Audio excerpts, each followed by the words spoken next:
July. Myself Rigzin, lecturer in botany. Last time हमने discuss किया था asexual reproductions in living organisms.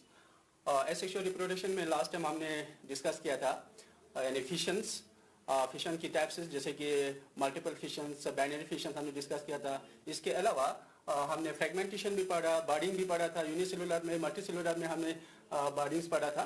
तो आज हम डिस्कस करेंगे स्पोर फॉर्मेशंस. यानी स्पोर फॉर्मेशन को हम स्पोरुलेशंस भी कहते हैं. तो ये स्पोर फॉर्मेशन भी एसेक्सुअल के टाइप्स होते हैं. नाउ स्पोर क्या होते हैं? पहले spores are the propagules which germinate to produce new individuals. Spores जो है एक प्रोपैग्यूल्स होते हैं, यानी ये सुटेबल कंडीशन में जर्मिनेट होके इसको एक नया इंडिविजुअल बन जाती है. यानी स्पोर जो है यानी ये जो थिन वैलिड भी होते हैं, स्पोर थिक वैलिड भी होते हैं, और इसके अलावा स्पोर कुछ मोटेल्स होते हैं, कुछ नॉन मोटेल्स होते हैं. इन सब के बेसिस पर we have 5 types of spores. One is zoospores, another one is a sporangiospore and chlamydospore, and fourth one is a oidea, and fifth one is a conidia. ये spore की types है. Then we will discuss one by one. Now first one is a zoospores. zoospores का मतलब क्या होते हैं? zoospores का मतलब होते हैं यानी motile spores. फॉर एग्जाम्पल ये स्पोर्स है, इसके ऊपर 2 थर्ड लेग स्ट्रक्चर आप देख रहे हैं. ये 2 थर्ड लेग स्ट्रक्चर जो है ये क्या है? फ्लैजेला है. इस फ्लैजेला की यानी मदद से ये स्पोर क्या करता है? ये मूव करता है. तो इसलिए इसको हम क्या कहते हैं? जूस्पोर कहते हैं. ठीक. तो ये जूस्पोर जो है ये स्प्रेड होता है एक जगह से दूसरी जगह, यानी किसके थ्रू? वाटर के थ्रू यानी स्प्रेड होते हैं. और एक चीज है यहाँ पे, इस जूस्पोर में यानी क्या होते हैं? सेल वॉल नहीं होते, ये नेक्ट होते हैं.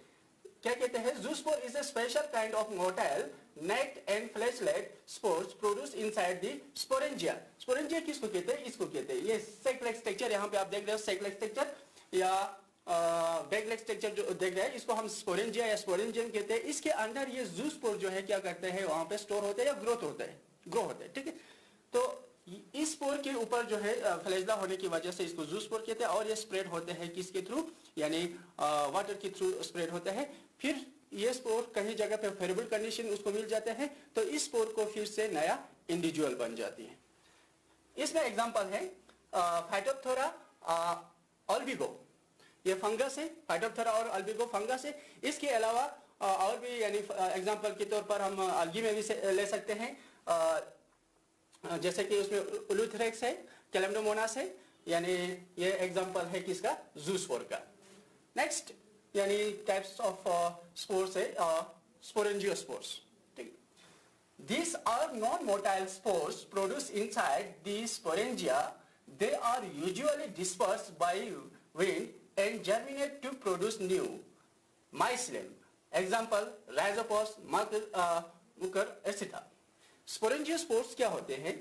ये स्पोर्स जो होते हैं यानी ये नॉन मोटाइल स्पोर होते हैं. क्यों नॉन मोटाइल स्पोर होते हैं? क्योंकि इस स्पोर के ऊपर कोई भी फ्लैजेला नहीं होते हैं. जैसे कि यहाँ पे आप स्ट्रक्चर देख रहे हैं, यानी ये किसका एग्जांपल है? ये है एग्जांपल राइजोपस का.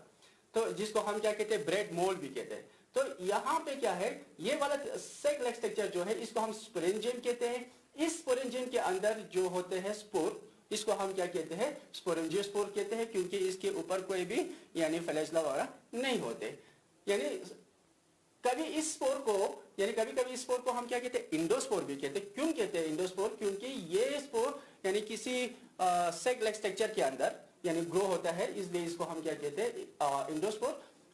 इसके अलावा यानी ये डिस्पर्स किस तरह होता है? एक जगह से दूसरी जगह किस तरह जाते हैं? क्योंकि जो पहला वाला हमने जूस्पोर में पढ़ा था कि वहां पे फ्लैजेला होते हैं, फ्लैजेला के थ्रू जो है उसकी मदद से एक जगह से दूसरी जगह यानी जा सकते हैं वाटर के थ्रू. लेकिन यहाँ पे कोई भी फ्लैजेला नहीं होते हैं, फ्लैजेला एब्सेंट होते हैं. लेकिन एक जगह से दूसरी जगह यानी डिस्पर्स कैसे होते हैं? ये विंड के थ्रू होते हैं.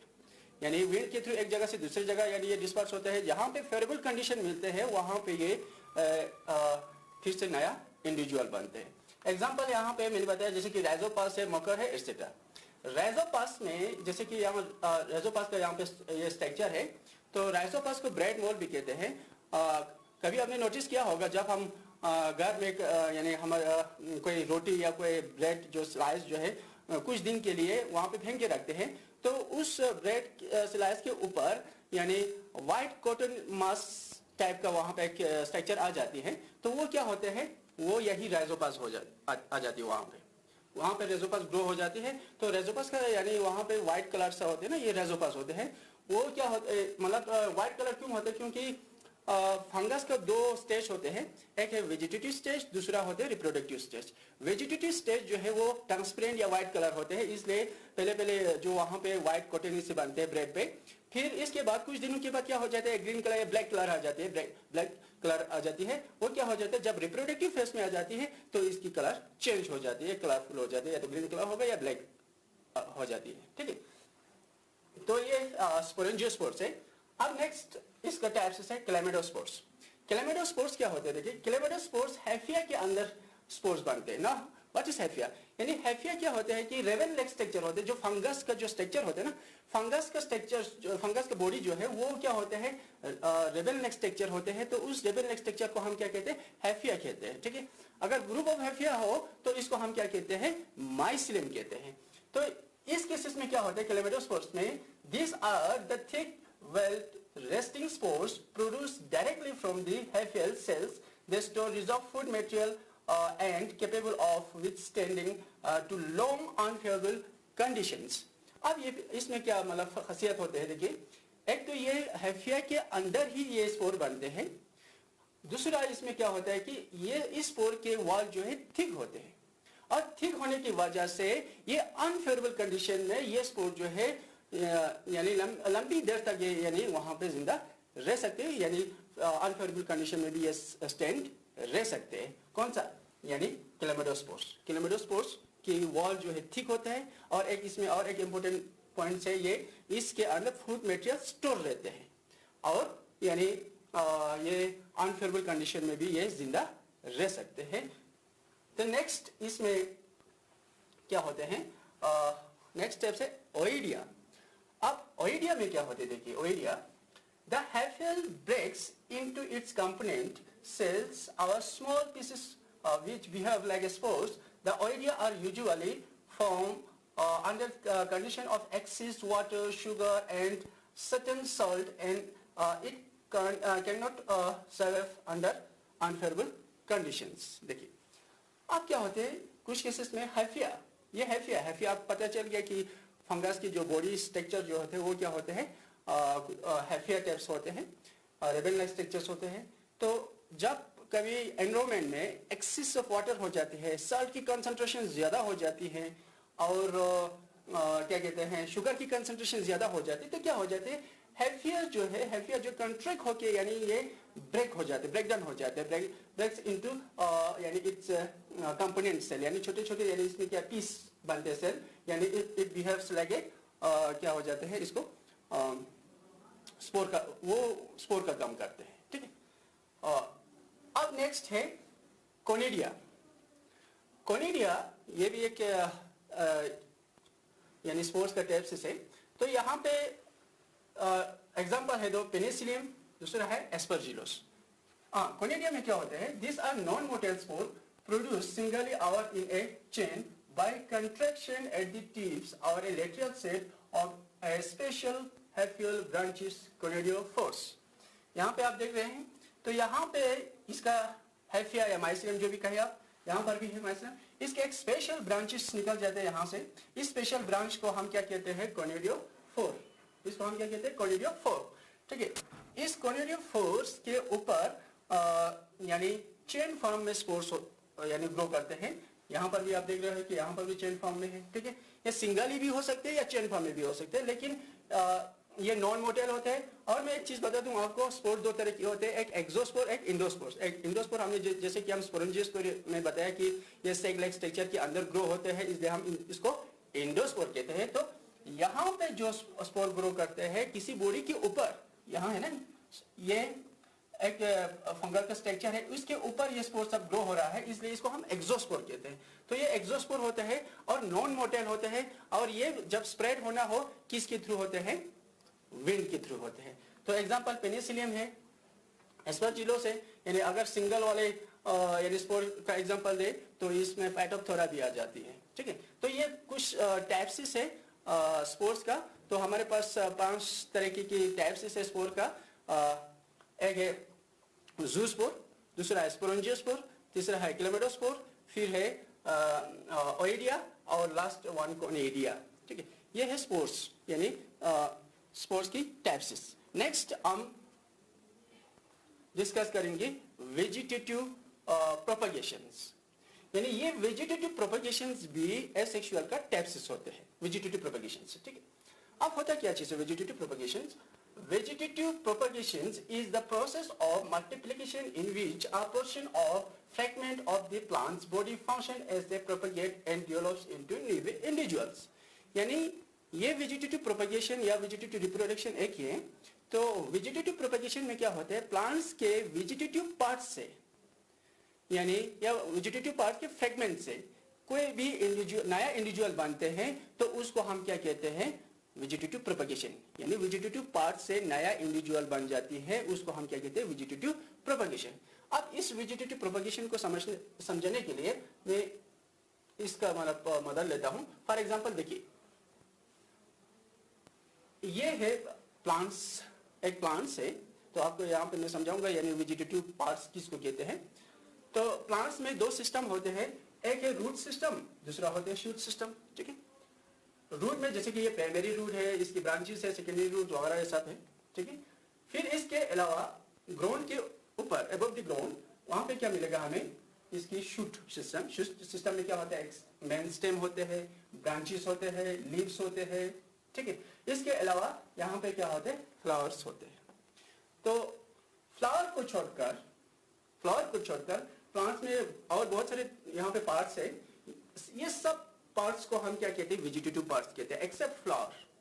फ्लावर को हम क्या कहते हैं, रिप्रोडक्टिव पार्ट्स कहते हैं। क्यों कहते हैं रिप्रोडक्टिव पार्ट्स फ्लावर को? फ्लावर में सेक्सुअल रिप्रोडक्शन फ्लावर के अंदर हो जाती है, इसलिए हम इसको हम क्या कहते हैं, रिप्रोडक्टिव पार्ट्स कहते हैं। तो इस रिप्रोडक्टिव पार्ट्स को छोड़कर, ठीक है, इस रिप्रोडक्टिव पार्ट्स को छोड़कर प्लांट्स के अंदर और बहुत सारे जो पार्ट्स है ना, जैसे कि लीव्स है, ब्रांचेस है, स्टेम है, रूट है, इन सब को हम क्या कहते हैं, वेजिटेटिव पार्ट्स कहते हैं। तो अगर रूट्स के थ्रू किसी प्लांट्स में रूट के थ्रू प्रोपगेशन हो जाती है तो दैट मीन वो कौन सा प्रोपगेशन हुआ, वेजिटेटिव प्रोपगेशन हुआ। अगर किसी प्लांट में स्टेम के थ्रू मल्टीप्लिकेशन या स्टेम के थ्रू प्रोपगेशन हो जाते हैं उसको हम क्या कहेंगे, वेजिटेटिव प्रोपगेशन। इसके अलावा लिव्स है, लिव्स के थ्रू किसी प्लांट में लिव्स के थ्रू प्रोपगेशन हो जाती है या प्लांट की मल्टीप्लिकेशन हो जाती है तो उसको हम क्या कहते हैं, वेजिटेटिव प्रोपगेशन। जो प्लांट्स की वेजिटेटिव पार्ट्स वेजिटेटिव प्रोपगेशन के लिए इस्तेमाल हो जाती है तो उसको हम क्या कहते हैं, प्रोपाग्यूल्स। जैसे कि रूट्स को काट के हमने एक रूट्स के टुकड़े को काट के या फ्रेगमेंट ऑफ रूट्स को काट के हमने उसको मल्टीप्लाई किया, प्रोपगेशन किया, तो वो फ्रेगमेंट जो हमने इस्तेमाल किया किसके लिए, वेजिटेटिव प्रोपगेशन के लिए, उसको हम क्या कहते हैं, प्रोपाग्यूल्स। या नहीं तो किसी प्लांट के हमने लीव्स को काट के हमने प्रोपगेट किया तो वो बन गया वो पार्ट्स प्रोपाग्यूल्स। किसी प्लांट के स्टेम या ब्रांचेस को काट के हमने क्या किया, प्रोपगेशन किया, तो वो स्टेम वो ब्रांच वो क्या बन जाता है, प्रोपगेल्स बन जाती है, ठीक है। तो हम इसके बाद टाइप्स ऑफ वेजिटेटिव प्रोपगेशंस, यानी टाइप्स ऑफ वेजिटेटिव प्रोपगेशंस में there are 2 types. One is natural vegetative propagation, second one is artificial vegetative propagations, ठीक है। नेचुरल वेजिटेटिव प्रोपगेशंस में जो वेजिटेटिव प्रोपगेशन नेचुरली नेचर में हो जाती है, that's called a natural vegetative propagations, ठीक है। नेक्स्ट यहाँ पे है हमारे पास आर्टिफिशियल वेजिटेटिव प्रोपगेशंस, यानी ऐसा प्रोपगेशन जिसमें ह्यूमन बीइंग इस प्रोपगेट करने में इन्वॉल्व हो जाती है, तो इसको हम क्या कहते हैं, आर्टिफिशियल वेजिटेटिव प्रोपगेशंस। तो हमारे पास कितने टाइप्स है, 2 टाइप्स है। अब हम इसको डिस्कस करेंगे वन बाय वन। तो सबसे पहले हम डिस्कस करेंगे natural method of vegetative propagation, यानी नेचर में जो नेचुरली क्या क्या मेथड्स होता है, किस तरह यानी वेजिटेटिव प्रोपगेशन नेचुरली हो जाती है। तो उसमें से सबसे पहले हम लेंगे रूट्स से हम स्टार्ट करेंगे। रूट्स में सबसे पहले क्या लिया हमने, मॉडिफाइड ट्यूबेरस रूट, ठीक है। सबसे पहले ये समझना है कि मॉडिफाइड ट्यूबेरस रूट किसको कहते हैं। ऐसा रूट, मॉडिफाइड रूट है जो मॉडिफाइड है किस तरह, ट्यूबेरस रूट। ट्यूबेरस रूट मीन जिस रूट के अंदर जो फूड मटेरियल स्टोर होके यानी ऐसा शेप लेते हैं जो इनडिफिनिट शेप होते हैं, उसको हम क्या कहते हैं, ट्यूबेरस रूट कहते हैं। जैसे कि यहाँ पे मैं एग्जांपल ले रहा हूँ, यहाँ पे जो पिक्चर आप देख रहे हैं, ये पिक्चर किसका है, स्वीट पोटैटो का, ठीक है, एपोमिया बेटेटा कहते हैं जिसको, यानी ये स्वीट पोटैटो की जो यहाँ पे शेप देख रहे हैं ना, ये इनडिफिनिट शेप है, कोई शेप इसका खास शेप नहीं होते हैं। इसके अंदर क्या होता है एक्चुअली, इसके अंदर यानी फूड मटेरियल स्टोर हो जाती है और कोई डिफिनिट शेप यानी नहीं बनते हैं, तो इसको हम क्या कहते हैं, ट्यूबेरस रूट कहते हैं। तो यहाँ पे क्या कहते हैं, देखिए, the modified tuberous root of sweet potato, जैसे कि sweet potato, dahlia, Tinospora, etc., can be propagated vegetatively when planted in soil. The buds present on the roots grow into leafy shoot called a slips. अब इस ट्यूबेरस root को हम propagate करेंगे तो इसका नया इंडिविजुअल बन जाती है। देखिए कैसे, अब ये ट्यूबेरस रूट यहाँ पे आप देख रहे हैं कि यहाँ पे छोटे छोटे बर्ड्स होते हैं, ये रूट्स के ऊपर बर्ड्स होते हैं। इस बर्ड को हम क्या कहते हैं, वेजिटेटिव एडवेंटिशियस बर्ड कहते हैं इसको, ठीक है। हम इसको एडवेंटिशियस बर्ड क्यों कहते हैं, यानी एक्चुअली बर्ड जो है, अगर प्लांट्स है तो प्लांट्स में नोड एंड इंटर नोड होते हैं। ये नोड यूजुअली बर्ड्स कहाँ पे ग्रो करते हैं, नोड पे ग्रो करते हैं, लेकिन ऐसा नहीं कि सिर्फ नोड पे ही ग्रो करते हैं बर्ड्स, यानी नोड के अलावा प्लांट्स के और दूसरे पार्ट्स में भी यानी ग्रो कर सकते हैं। तो उन बर्ड्स जो नोड्स को छोड़कर दूसरे प्लांट्स की दूसरे कहीं भी यानी ये बर्ड्स निकलते हैं, तो उसको हम क्या कहते हैं, एडवेंटिशियस बर्ड कहते हैं। तो यहाँ पे बर्ड कहाँ से निकल रहा है, यहाँ पे बर्ड्स रूट से निकल रहा है ना, ये ट्यूबेरस रूट है, तो ये रूट में तो नोट नहीं होते हैं, तो यहाँ पे जो बर्ड्स निकला है वो रूट से निकला है, तो इसलिए इसको हम क्या कहते हैं, एडवेंटिशियस बर्ड कहते हैं। तो ये एडवेंटिशियस बर्ड क्या हो जाते हैं, फिर यहाँ से शूट लेग स्ट्रक्चर यहाँ से निकल जाते हैं, यानी this shoot leg structure is called a स्लीप्स। फिर ये स्लिप्स आगे यानी क्या बन जाता है, शूट बन जाता है, ठीक है। इस तरह यहाँ पे प्रोपेगेट हो जाते हैं। तो एग्जांपल इसमें लिया है, डालिया लिया है, टेनोस्पुरा लिया है, स्वीट पोटैटो लिया है।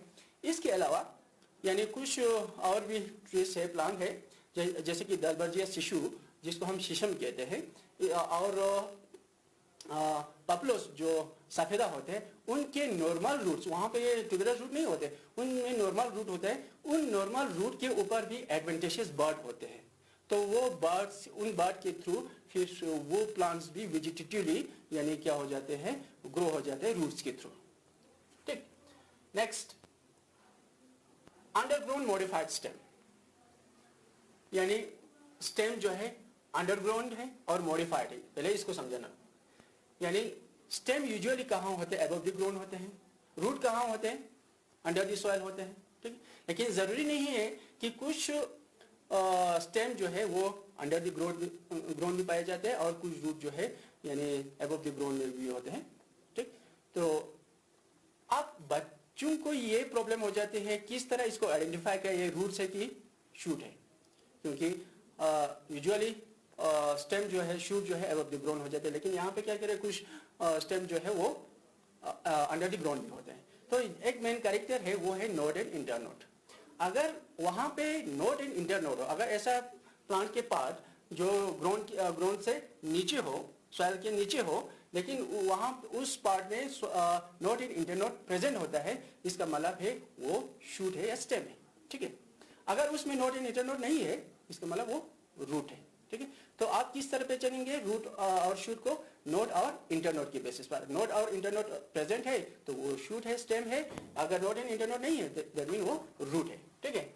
तो इसी तरह यहाँ पर है यानी अंडरग्राउंड मॉडिफाइड स्टेम में यानी main and chrysanthemum arise from the base of the erect shoot, grow horizontally in the soil and then come out in the form of new aerial shoot and become independent when sucker breaks from the plant, ठीक है। तो ये जो parts यहाँ पे आप नजर आ रहे हैं, तो अंडरग्राउंड मॉडिफाइड स्टेम में एक एग्जांपल है वो है सोकर। क्या है, सोकर है। सोकर में क्या होता है, सोकर में एग्जांपल है मींट एंड क्रिसेंथेमम। तो यहाँ पे जो आप पिक्चर देख रहे हैं, यहाँ पे ये मींट का पिक्चर है, ये किसका है, क्रिसेंथेमम का है। तो इसमें क्या होता है कि यहाँ पे जो अंडरग्राउंड पार्ट्स है, ये स्टेम है, ये मॉडिफाइड स्टेम है, ये अंडरग्राउंड में ये इसके शूट है। तो यहाँ से जो एक्सिलरी बर्ड में इस तरह बता दूं, जैसे कि ये प्लांट्स है, प्लांट्स के ऊपर एक बर्ड होता है, इसको हम क्या कहते हैं एपिकल बर्ड, और कुछ बर्ड जो है वो साइड पे होते हैं, उसको हम क्या कहते हैं एक्सिलरी बर्ड्स। ठीक, तो यहाँ पे ये वाला पोर्शन, यहाँ से जो यहाँ से पोर्शन है, तो उसको हम क्या कहते हैं, इस वाले पोर्शन को हम क्या कहते हैं एक्सिलरी बर्ड। तो इसी तरह यहाँ पे ये एक्सिलरी बर्ड से ब्रांचेस निकल जाते हैं, यहाँ से इस तरह ब्रांच, तो ये ब्रांच जो है वो हॉरिजेंटली ग्रो करते हैं, क्या हो जाती है हॉरिजेंटली ग्रो हो जाती है, और हॉरिजेंटली ग्रो होने के बाद कुछ देर के बाद ये इमर्ज आउट हो जाते हैं, यानी सॉइल से ऊपर निकल जाती है। फिर ये ब्रांच है, ब्रांच किसका पार्ट है, शूट का पार्ट है। तो इन ब्रांच में क्या होते हैं, नोड एंड इंटरनोड होते हैं। हर नोड से क्या निकलते हैं, रूट निकलते हैं। जब रूट निकल जाते हैं तो प्लांट्स को क्या चाहिए, कंप्लीट प्लांट के लिए एक शूट चाहिए और एक रूट चाहिए, तो एक कंप्लीट प्लांट बन जाते हैं। तो यहाँ से इसको ब्रेक कर सकते हैं, यहाँ से काट सकते हैं, तो ये अलग इंडिविजुअल बन जाती है। तो ये जो रूट्स यहाँ से निकलते हैं वो कौन सा रूट है, एडवेंटिशियस रूट है। तो मैं एक बात क्लियर कर दूं कि एडवेंटिशियस रूट और टेप रूट में क्या फर्क है, कि जो रूट से रेडिकल से निकलते हैं, रूट के एम्ब्रियो से, उसको हम क्या कहते हैं टेप रूट कहते हैं। जो रूट प्लांट्स के रेडिकल को छोड़कर कहीं से भी निकलते हैं तो इसको हम क्या कहते हैं, एडवेंटिशियस रूट कहते हैं। ये कहां से निकल रहा है, ये ब्रांच से निकल रहा है, दैट मीन ये एडवेंटिशियस रूट है। नेक्स्ट स्टेप है इसमें राइजोम्स। राइजोम्स भी मॉडिफाइड स्टेम है, ये भी आप देख रहे हैं यहाँ पे, यानी rhizome serve as a means of vegetative propagation by perennating under the unfavourable conditions. ठीक है, अब ये क्या होते हैं पेरिनेटिंग। पेरिनेटिंग का मतलब यानी अनफेवरेबल कंडीशंस में वो जिंदा रह के नेक्स्ट जो सेशन आ जाते हैं सीजन में, नेक्स्ट सीजन में ये क्या हो जाते हैं कि फेवरेबल कंडीशन में ये फिर से ग्रो कर सकते हैं। अब यहाँ पे क्या देखिए, इसमें एग्जांपल हम लेंगे जिंजर एंड टर्मेरिक लोटस। ठीक है, ये किसका पिक्चर है, ये जिंजर का है, जिंजिबर ऑफिसिनल जिसको हम कहते हैं। अब ये जो ये पार्ट जो आप यहाँ पे देख रहे हैं ये स्टेम है, अंडरग्राउंड स्टेम है। अब यहाँ पे स्टेम होने के लिए एक कैरेक्टर होते हैं नोड एंड इंटरनोड। यहाँ पे जो डार्क कलर देख रहे हैं ना, ये सब डार्क कलर, ये नोड है, ये नोड है, यानी डार्क कलर नोड, और जो लाइट कलर है वो इंटरनोड है, यानी node and internode, node and internode इस तरह अल्टरनेट होते हैं। तो ये नोड एंड इंटरनोड वहां पे प्रेजेंट होना, दैट मीन ये क्या है, स्टेम है। और यहाँ पे और एक चीज मैं बता दूं कि इस नोड के ऊपर क्या होते हैं, लीव्स होते हैं। लिप्स कैसा होता है, ये ग्रीन लिप्स नहीं होते हैं, ये स्केली लिप्स होते हैं। स्केली लिप्स का मतलब पतला सा होता है, थिन होते हैं और ट्रांसपेरेंट होते हैं। तो यहाँ कभी ब्राउन, लाइट ब्राउन कलर कभी भी मिल जाता है लिप्स। तो ये लिप्स क्या करते हैं, यानी नोड के ऊपर बर्ड्स ग्रो करते हैं, बर्ड्स को यानी प्रोटेक्ट करके रखते हैं। कौन, ये स्केली लिप्स। ठीक, एक्चुअली क्या हो जाते हैं कि यहाँ पे जो राइजोम्स यहाँ पे जो आप देख रहे हैं, तो ये राइजोम्स के ऊपर, राइजोम्स के अंदर फूड मटेरियल स्टोर हो जाते हैं, इसलिए एक फ्लैशी हो जाते हैं और इस तरह की स्ट्रक्चर बन जाती है। और यहाँ पे जो बर्ड्स, नोड पे जो बर्ड्स होते हैं फेवरेबल कंडीशन में, ये बर्ड्स ग्रो होके नया इंडिविजुअल बन जाते हैं, न्यू प्लांट बन जाते हैं। और जो यहाँ पे रूट आप देख रहे हैं, ये रूट क्या है, एडवेंटिशियस रूट है। ठीक है, और नेक्स्ट यहाँ पे देखिए, ए सिंगल प्लांट ऑफ एकोनिया produce 65,000 plants in one growing season. यानी एकोनिया प्लांट जो है एक सीजन में इस रेजोम्स के यानी रेजोम्स के थ्रू यानी 65 प्लांट्स यानी वो प्रोड्यूस कर सकते हैं, मल्टीप्लाई कर सकते हैं इन सिंगल सीजन, एक एकोनिया प्लांट्स। नेक्स्ट है क्रोम। क्रोम भी क्या है, एक एक्चुअली टाइप्सिस है किसकी, अंडरग्राउंड स्टेम की। तो यहाँ पे क्या कहते हैं, highly condense and specialist underground stem which bear many birds perinating under the unfavorable conditions। ये भी पेरिनेटिंग प्लांट्स है, ये भी अनफेवरेबल कंडीशन में जिंदा रह के नेक्स्ट सीजन में ये ग्रो कर सकते हैं। लेकिन यहाँ पे राइजोम और क्रोम में क्या फर्क होता है, देखिए क्रोम जो है वो ज्यादा कंडेंस होते हैं, ज्यादा फर्क नहीं होते क्रोम और ये राइजोम में। क्रोम जो है वो क्या होते हैं, ज्यादा कंडेंस होते हैं, ज्यादा फूड मटेरियल इसमें स्टोर हो जाते हैं। तो ये क्या, इसकी शेप जो है वो सुब्रिकल लाइक शेप बन जाती है। और नोड इंटरनोड, ये नोड है, इंटरनोड है, नोड इंटरनोड, नोड इंटरनोड यहाँ पर भी होते हैं। नोड और इंटरनोड के बेसिस पर हम इसको यानी पहचानते हैं कि ये स्टेम है। तो यहाँ पे जो आप देख रहे हैं, ये रूट से कौन सा रूट है, एडवेंटिशियस रूट है, क्योंकि ये रूट कहाँ से ग्रो हो रहा है, ये रूट स्टेम से ग्रो हो रहा है, तो ये एडवेंटिशियस रूट है। ठीक है, तो इसके अलावा यहाँ पे बर्ड्स होते हैं, बर्ड्स, ठीक। अब यहाँ पे और डिफरेंस क्या है क्रोम और रेजोम्स में? क्रोम में जो है ये कोई भी ब्रांच नहीं पाए जाते हैं। राइजोम जो हमने पहले किया उसमें बहुत सारे ब्रांचेस पाए जाते हैं, यहाँ पे कोई ब्रांच नहीं होते।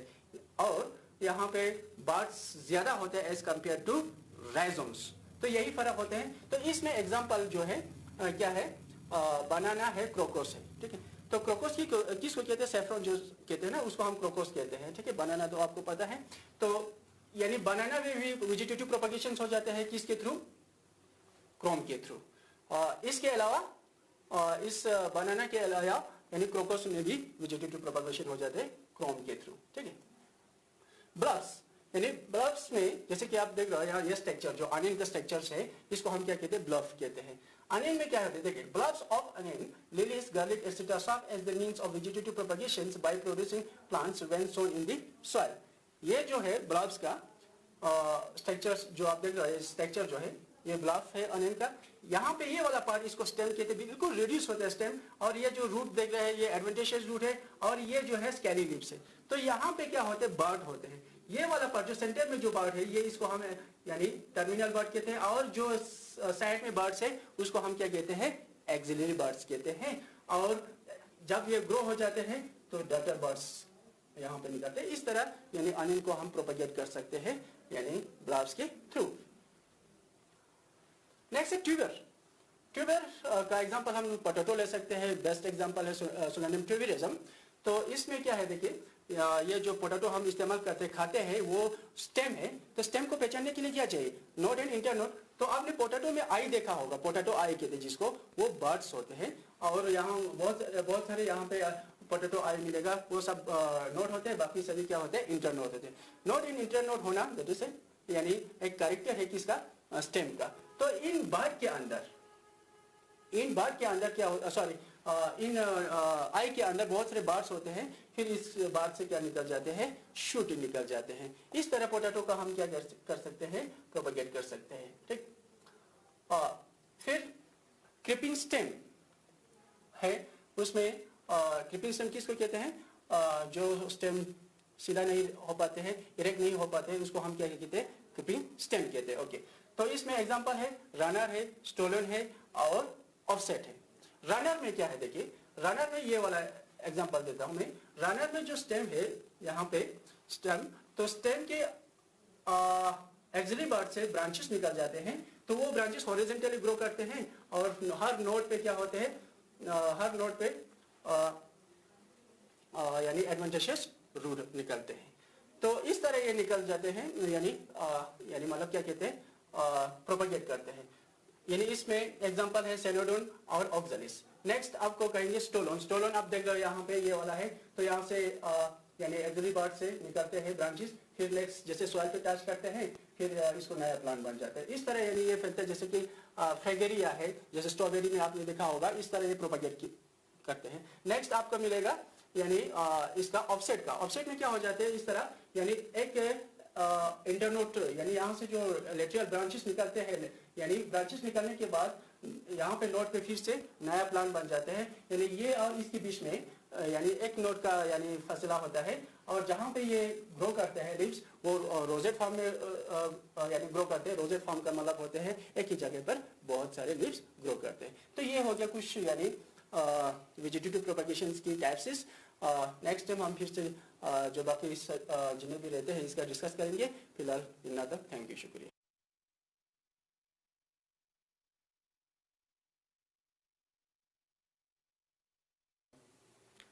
अस्सलाम वालेकुम डियर स्टूडेंट्स, आज मैथमेटिक्स में हम पढ़ेंगे मेथड्स ऑफ इंटीग्रेशन।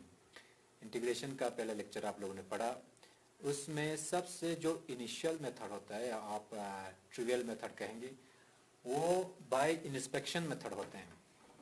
इंस्पेक्शन या कहें आप बाय डेफिनेशन ऑफ इंटीग्रेशन, जैसे कि आप लोगों ने ये पढ़ा है कि integration is an inverse process of differentiation, ठीक है। तो एक फंक्शन है हमारे पास cos x, for example cos x की इंटीग्रेशन क्या होगी, ये कैसे पता करेंगे? Bye inspection.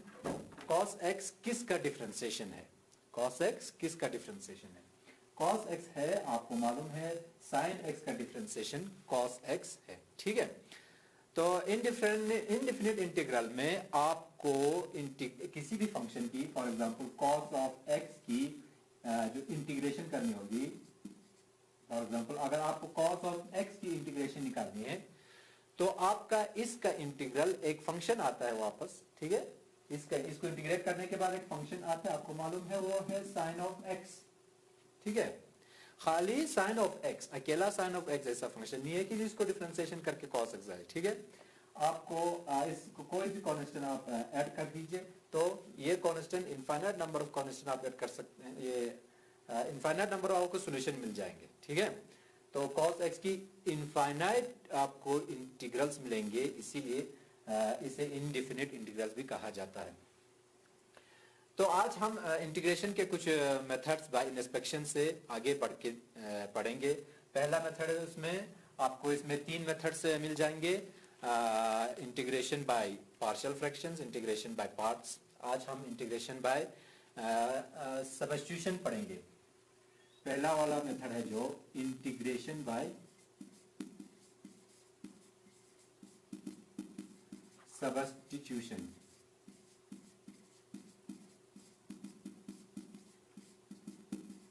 सब्स्टिट्यूशन, ठीक है। इंटीग्रेशन बाय सब्स्टिट्यूशन में क्या होता है कि आपको कोई भी फंक्शन है, for example F of x, इसको इंटीग्रेट करना है। फंक्शन है एफ जो डिपेंडेंट है किस पे, एक्स पे। हमें ये फंक्शन इंटीग्रेट करना है विद रेस्पेक्ट टू एक्स। तो इसको करने के लिए बाय सब्स्टिट्यूशन मेथड में हम क्या करते हैं, जो इंडिपेंडेंट वेरिएबल है हमारा एक्स, उसको हम चेंज करते हैं, वेरिएबल चेंज करते हैं, ठीक है। तो आप इसको न्यू स्लाइड में दिखाएंगे आपको इस तरह से, जैसे कि मैंने अभी बताया आपको, integration of F of x D x, ठीक है। सब्स्टिट्यूशन मेथड में आप इंडिपेंडेंट वेरिएबल को आप चेंज करते हैं, जैसे कि इस तरह से हम सब्स्टिट्यूट करेंगे, put x equal to for example some g of t, ठीक। और इसको डिफरेंशिएट कर दीजिए, differentiate both sides with respect to, क्या करेंगे, t, with respect to t। याद रहे यहां पे आपको डिफरेंशिएशन इंडिपेंडेंट वेरिएबल इस वक्त यहां पे t है, x एक फंक्शन बनता है t का, ठीक है। यहां डिफरेंशिएट करेंगे आप दोनों साइड से, तो क्या आ जाएगा, dx अपॉन dt, ठीक है। इसको कंफ्यूज ना करें, dy बाई dt से कंफ्यूज ना करें, ये x खुद फंक्शन है t का, ठीक है। इस साइड से क्या आएंगे, g डैश t लिखते हैं आप लोग, या g of t by dx, ये भी लिख सकते हैं आप लोग,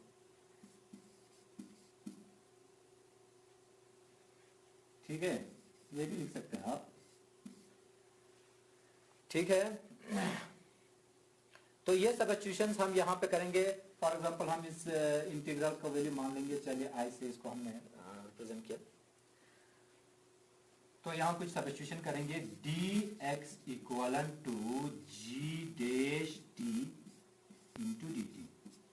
ये सब्स्टिट्यूशन करेंगे हम हमारे इंटीग्रल में, इसका नाम आप रख सकते हैं फर्स्ट कुछ,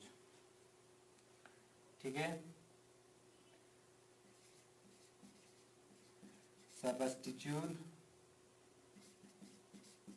इन फर्स्ट, ये जो चीज है वो हम सब्स्टिट्यूट करेंगे, ये जो अंडरलाइन किया हुआ है हमने, वो हमारे फर्स्ट इक्वेशन में अगर हम सब्स्टिट्यूट करें तो कुछ इस तरह से लिखेगा, integral is equal to integration of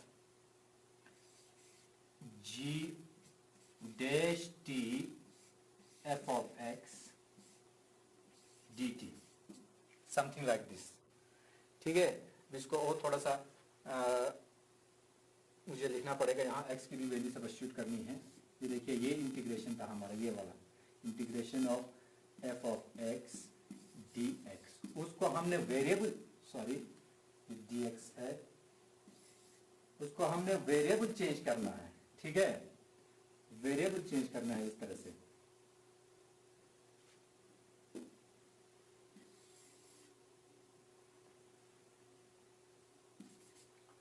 ठीक है। यूं वेरिएबल चेंज करना, देखिए एफ ऑफ एक्स का वैल्यू हमने लिया था, क्या लिया था, जी ऑफ टी। ठीक है, ये है जनरल आइडिया सब्स्टिट्यूशन मेथड को कैसे करेंगे। और डी एक्स का वैल्यू हमने लास्ट स्लाइड में, ये देखिए डी एक्स का वैल्यू आपने लिया, निकाल लिया, G dash T into D T. ठीक है, G dash T into D T. ठीक है, तो आपको एक्चुअल में इंटीग्रल इस टाइप के मिलेंगे आपके प्रॉब्लम्स में। आप जो भी प्रॉब्लम देखें उसमें आपको इंटीग्रल इस टाइप के दिखेंगे। ठीक है, यहाँ जी टी फंक्शन है, उसका डिराइवेटिव उसके साथ में प्रोडक्ट में होगा। ठीक है, उस तरह के फंक्शंस को आप अगर इस तरह का कोई भी इंटीग्रल आपको निकालने को कहें तो आप उसमें सब्स्टिट्यूशन मेथड लगा सकते हैं। ठीक है, देखिए मैं ये है जनरल कोई भी इंटीग्रल जिसको सब्स्टिट्यूशन मेथड से हम आप सॉल्व कर सकते हैं। ठीक है, इसका एक एग्जांपल ले लेंगे हम यहीं पे। For example integration of 2x sine of x square dx। ठीक है, इसमें क्या है, आपको बाय इंस्पेक्शन से ये बहुत मुश्किल हो जाएगा। ठीक है, आई मीन कि हमें ये नहीं मालूम कि जो यहां हमने फंक्शन लिखा हुआ है 2x into sine of x square, ये किसका डिराइवेटिव है, हमें ये बाय इंस्पेक्शन नहीं मालूम। ठीक है, तो उस सूरतों में आप लोग सब्स्टिट्यूशन मेथड का इस्तेमाल करते हैं। ठीक है, ये मैंने लिखा ही है इस तरीके में, जो हमारा जनरल इंटीग्रल है जिसको आप सब्स्टिट्यूशन मेथड से कैसे लिखेंगे, ये वाला जो आपने इसको क्या किया है, हाईलाइट किया। ठीक है, तो देख लीजिए यहां पे जो ये फंक्शन लिखा हुआ है 2x into sine x square. ठीक है, सेम है, यहाँ पे एक फंक्शन है एक्स स्क्वायर, आप यहाँ ऊपर मान लीजिए जी एक्स जैसे कि। ठीक है, हमारा जी एक्स यहाँ पे फॉर एग्जांपल सपोज कर लीजिए जी एक्स हमारा क्या है, एक्स स्क्वायर है। ठीक है, यहाँ जी एक्स का डिराइवेटिव भी इसमें के प्रोडक्ट में है, जी डैश ऑफ टी। ठीक है, तो यहाँ देख लीजिए एक्स स्क्वायर का डिराइवेटिव, एक्स स्क्वायर का डिराइवेटिव है 2x, जो यहाँ पे प्रोडक्ट में है हमारे इंटीग्रल इंटीग्रेंट में। इस हिस्से को इंटीग्रेंट कहते हैं, इंटीग्रेंट में आपको प्रोडक्ट में है 2x। ठीक है, इस तरह के सब्स्टिट्यूशन कैसे करेंगे, देखिए इसको कैसे सब्स्टिट्यूशन मेथड से सॉल्व करेंगे। आपको ये चीज नजर में लानी होगी। ठीक है, कोई फंक्शन है उसका डिराइवेटिव भी यहाँ मौजूद होना चाहिए। ठीक है, कई वक्तों पे ये डिराइवेटिव मौजूद नहीं होता, वहां एडजस्टमेंट करने पड़ते हैं, हम आपको आगे बताएंगे वो भी। देखिए इस चीज को कैसे सॉल्व करेंगे, पुट वही substitution method, put x square is equal to t, कोई और वेरिएबल। ठीक है, x square equal to t, हमने सब्स्टिट्यूशन मेथड में एक्चुअल में वेरिएबल को ही चेंज करना है, इंडिपेंडेंट वेरिएबल को चेंज करना है। देखिए इसको दोनों साइड से डिफरेंशिएट करें, differentiate both side with respect to t। ठीक है, t के रेस्पेक्ट में आपको चेंज करना, डिफरेंशिएट करना है। क्या बनेगा ये 2x dx बाई dt। ठीक है, 2x dx by dt equal to t को विद रेस्पेक्ट टू t से डिफरेंशिएट करेंगे, क्या आएगा 1। ठीक है, देखिए तो आप उसको हम इस तरह से लिख सकते हैं 2x, ये लिखा था हमने लास्ट पेज पे, 2x dx by dt is equal to 1। यहाँ कुछ क्रॉस मल्टीप्लिकेशन कर दीजिए, 2x dx is equal to, sorry इसको फिर से लिखना पड़ेगा, 2x dx equal to dt, ये क्रॉस मल्टीप्लाई कर दिया। ठीक है, तो आपका जो इंटीग्रल लास्ट पेज पे देखिए, आपका जो इंटीग्रल है वो क्या था, ये इसको i से डिनोट कर लेंगे, कोई नहीं। ठीक है, i से डिनोट करेंगे, integration of 2x sine square dx। ठीक है, यही था हमारा इंटीग्रल। ठीक है ना, आप उस वो इंटीग्रल क्या बन जाएगा, integration of 2x sine of x square dx।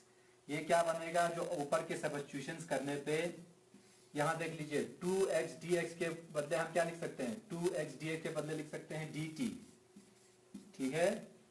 और जो साइन स्क्वायर x है, साइन x स्क्वायर जो है, साइन x स्क्वायर का वैल्यू हमने क्या सब्स्टिट्यूट किया था, t, ठीक है। इसका भी इस्तेमाल करेंगे हम यहाँ पे, x स्क्वायर के बदले हम t सब्स्टिट्यूट करेंगे, ठीक है।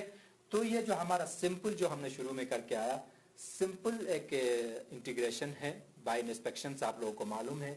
साइन t किस को डिफरेंशिएशन करके आता है, माइनस कॉस एक्स को, ठीक है। तो इसका इंटीग्रल का वैल्यू क्या आएगा, माइनस कॉस ऑफ t, यहाँ पे ध्यान रखें, यहाँ पे वेरिएबल चेंज हो चुका है, minus cos of t plus constant of integration, आप लोगों ने याद रखा होगा क्या चीज होता है। यहाँ पे आपको फिर से अगेन हमारा रिजल्ट निकालने के लिए डिफरेंशिएशन हमें एक्चुअल में किस इंटीग्रेशन, माफ कीजिएगा, इंटीग्रेशन हमें एक्चुअल में किसके रेस्पेक्ट में करना था, x के रेस्पेक्ट में, ठीक है। हम वैल्यू वहां लाएंगे, साइन कॉस ऑफ t, यहाँ t का वैल्यू पुट कर दीजिए, t क्या बनेगा यहां से देख लीजिए लास्ट स्लाइड में, यहां से t x square equal to t, x square equal to t था, है कि नहीं। तो t के वैल्यू क्या बनेंगे, t is equal to plus minus under root of x, ठीक है, plus minus under root of x, x के वैल्यू यहां सब्स्टिट्यूट कर दीजिए, हाँ, under root of x plus c, ठीक है। ये देख लीजिए, यहां मैंने सिर्फ प्लस पॉजिटिव ले लिया, plus minus under root of x, cos के अंदर, कॉस ऑफ आपने 11th क्लास में पढ़े होंगे, cos of plus theta minus और माइनस थीटा इज अगेन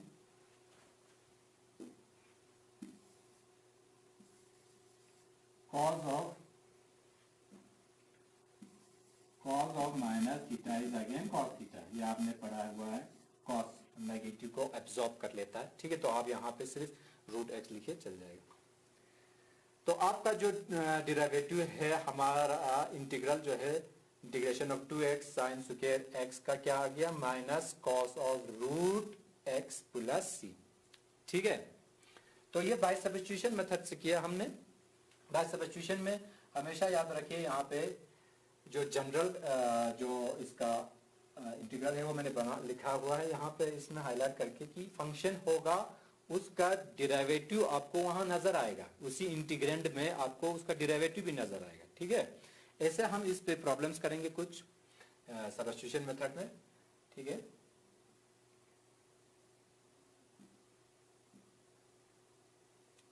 कुछ प्रॉब्लम्स जो आपके एमसीईआरटी टेक्स्ट बुक से रिलेटेड कुछ प्रॉब्लम्स हम यहाँ डिस्कस करेंगे। इसके देखिए, जो बाय सब्स्टिट्यूशन मेथड से कर सकते हैं। एक क्वेश्चन है इस तरह से, 2x upon 1 plus x square, ये एक्स स्क्वायर है, 1 प्लस एक्स स्क्वायर dx, ये इंटीग्रेंट है, इसको इंटीग्रेट करना है हमें with respect to x by substitution से। हम कैसे करेंगे, ये चीज हमेशा याद रखिए, जो जनरल वाला है f of G T G dash T d T, इसके शक्ल में होगा कोई भी इंटीग्रेशन, ठीक है, इस शक्ल में होगा। यहाँ पे भी है, देख लीजिए, यहाँ पे एक्स स्क्वायर का डेरिवेटिव, फंक्शन एक्स स्क्वायर का डेरिवेटिव यहाँ 2x नजर आ रहा है, ठीक है। उतना ही नहीं, आपको 1 प्लस एक्स स्क्वायर का भी डेरिवेटिव, 1 प्लस एक्स स्क्वायर का अगर आप लोग डेरिवेटिव निकालने जाएंगे वो भी 2x आता है वापस, ठीक है, क्योंकि 1 का डिफरेंशिएशन 0 और एक्स स्क्वायर का डिफरेंशिएशन अगेन 2x, ठीक है। तो आपको आइडिया आ गया होगा कि यहाँ सब्स्टिट्यूट क्या करेंगे, यहाँ क्या सब्स्टिट्यूशन लगाएंगे, put 1 plus x square equal to t, यहाँ पे आप सिर्फ एक्स स्क्वायर को टी ना पुट करें, ठीक है, ऐसे गलतियां देखने को मिलती हैं। 1 plus x square equal to t put कर दीजिए, यहाँ डिफरेंशिएट करें both side, differentiate both sides with respect to t. T के रेस्पेक्ट में हम दोनों साइड से डिफरेंशिएट करेंगे, ठीक है। 1 का डेरिवेटिव 0 प्लस एक्स स्क्वायर का डेरिवेटिव 2x। इंटरनल डिफरेंशिएशन आप भूल गए हैं, देखिए हम इंटरनल डिफरेंशिएशन यहाँ भूल चुके हैं। dx अपॉन dt, ठीक है। अभी इक्वल टू t का डिफरेंशिएशन क्या है 1, ठीक है। यहाँ वैल्यू निकालेंगे 2x dx equal to dt। हमने इस जो न्यूमरेटर में है उसका वैल्यू निकालने की कोशिश की है हमने, 2x dx equal to dt, ठीक है। तो हमारा इंटीग्रल क्या बन जाएगा, इसको i हम सपोज कर लेंगे। i इक्वल टू आ गया आपका इंटीग्रल ऑफ 2x dx के बदले हम dt लिख सकते हैं, ठीक है। और जो सब्स्टिट्यूशन किया था हमने 1 अपॉन 1 प्लस एक्स स्क्वायर को, 1 प्लस एक्स स्क्वायर को क्या लिखेंगे t, ठीक है। तो ये आपको रिड्यूस हो गया, हम कह सकते हैं रिड्यूस हो गया आपका जो सब्स्टिट्यूशन मेथड है वो हमारा इंस्पेक्शन मेथड में रिड्यूस हो गया, ठीक है। आप इस इंस्पेक्ट कर सकते हैं, आपको 1 अपॉन टी किसको डिफरेंशिएट करके आता है, लॉग ऑफ टी को, लॉग ऑफ टी को डिफरेंशिएट करके 1 अपॉन टी आता है। इसका ये मतलब हुआ 1 अपॉन टी का इंटीग्रेशन क्या है, log T plus constant of integration ना बोले सी, ठीक है। अगेन यहाँ वापस आपको टी का वैल्यू वापस सब्स्टिट्यूट करना होगा, 1 प्लस एक्स स्क्वायर जो है, ठीक है, प्लस सी, ठीक है।